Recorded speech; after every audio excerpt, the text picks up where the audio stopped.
তো তখন তো আওয়ামী লীগ নেতা সহ অনেক পলিটিক্যাল নেতা ভারতে গেছেন, আপনারা যেতে পারেন নাই কেন, বা কোনো যাওয়ার কি সুযোগ পরিবেশ ছিল কিনা?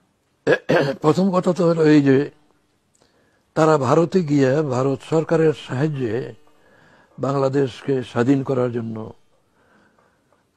সাহায্য করার জন্য আবেদন করছেন তাজউদ্দিনের নেতৃত্বে। তাজউদ্দিন কিন্তু আমার ছাত্র জীবনের বন্ধু। আমি আমার স্কুলের ক্লাস 9-এ পড়ার সময় স্কাউট ট্রুপ লিডার ছিলেন, আর উনি ওনার স্কুলের ট্রুপ লিডার ছিলেন। এইভাবে জয়দেবপুরে স্কাউট জাম্বুরি হলো, সেখানে আমাদের পয়লা পরিচয়। যাই হোক, এই তাজউদ্দিন সাহেবের নেতৃত্বেই নেতারা ইন্দিরা গান্ধীর কাছে ধর্ণা দিল। তখনই আমরা ঘাবড়াইয়া গেলাম। এই জন্য ঘাবড়াইয়া গেলাম যে পাকিস্তান হওয়ার পর থেকে ভারতের আচরণ পাকিস্তানের সাথে, এতে আমরা নিশ্চিত হয়েছি যে ভারতের সাহায্যে আর যাই হোক স্বাধীনতা আমরা পাবো না। আমরা পাকিস্তান থেকে আলাদা হতে পারবো, স্বাধীনতা ভারত আমাদেরকে পাকিস্তান থেকে আলাদা করতে পারবে, কিন্তু আমাদেরকে স্বাধীনতা দিবে না। আমরা ইসলামাবাদের প্রভাব থেকে মুক্তি পাবো, কিন্তু দিল্লির প্রভাবে থাকতে বাধ্য হব। বাংলাদেশ হওয়ার পরেও আজ পর্যন্ত পাকিস্তান বাংলাদেশের সঙ্গে ভারতের যে আচরণ, ভারত সরকারের আচরণের কথা প্রমাণ করে যে আমাদের স্বাধীনতা তারা চায় না। তারা খালি নিতে চায় আমাদের কাছ থেকে, কিছুই দিতে চায় না। আমাদের কোনো হক তো দূরের কথা, হকই দিতে চায় না, অতিরিক্ত কি দিবে?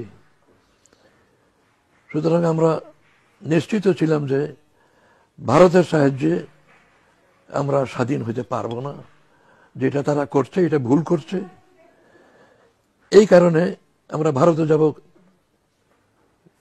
কি আশায়, আর আমরা নিরাপত্তা বোধ করি না যে আমরা ভারতে যাই। যদি ভারতের সাহায্য নিয়ে স্বাধীনতা আন্দোলন না করা হতো, তাহলে পরে আমরা স্বাধীনতা যুদ্ধে অংশগ্রহণ করতে পারতাম। আমরা মুক্তিযুদ্ধে অংশগ্রহণ করতে পারলাম না এই জন্য যে এর ফলে আমরা ভারতের গোলাম হয়ে যাব। আর আমরা নিশ্চিত যে আমাদেরকে স্বাধীন করার উদ্দেশ্যে ভারত এগিয়ে আসে নাই, তাদের স্বার্থে এসেছে। তাদের স্বার্থ ছিল 3টা।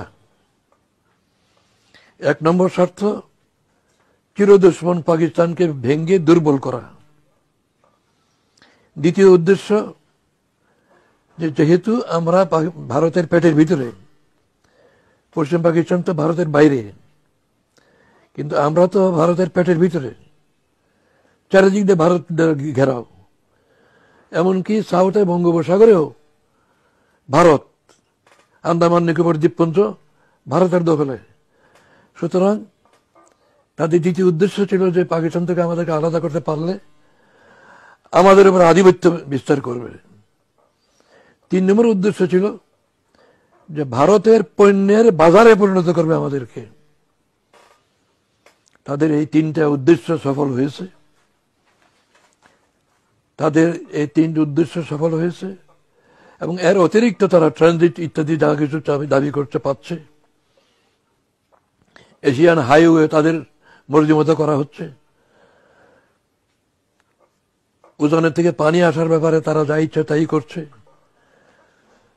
তো এইগুলি হবে এই আশঙ্কায় আমরা মুক্তিযুদ্ধে শরীক হতে পারলাম না। আমরা কিছুতেই বিশ্বাস করি নাই যে ভারত আমাদেরকে স্বাধীনতা দিয়ে দিবে। মানে পাকিস্তান আর্মি যখন সারেন্ডার করলো, সে সারেন্ডারের সময়ও মুক্তিযোদ্ধাদের কমান্ডার জেনারেল উসমানীকে হাজির করা হয়নি।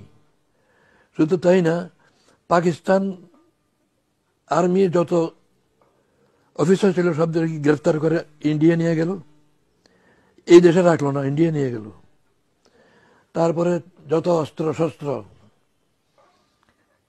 পাকিস্তান আর্মির ছিল, এইগুলি তো বাংলাদেশের পাওনা ছিল, বাংলাদেশের সম্পত্তি হওয়া উচিত ছিল, এই সব লুট করে নিয়ে গেল। এই সবই মানে মেজর জিয়া বাধা দিল, সেই জন্য তাকে অ্যারেস্ট করা হলো। মেজর জলিল, আমি কি বলছি, মেজর জেলালকে অ্যারেস্ট করে বাংলাদেশ হওয়ার পর পরে অ্যারেস্ট উনি হইলেন। তো এইভাবে ভারতের যে আচরণ, এখনো যে আচরণ,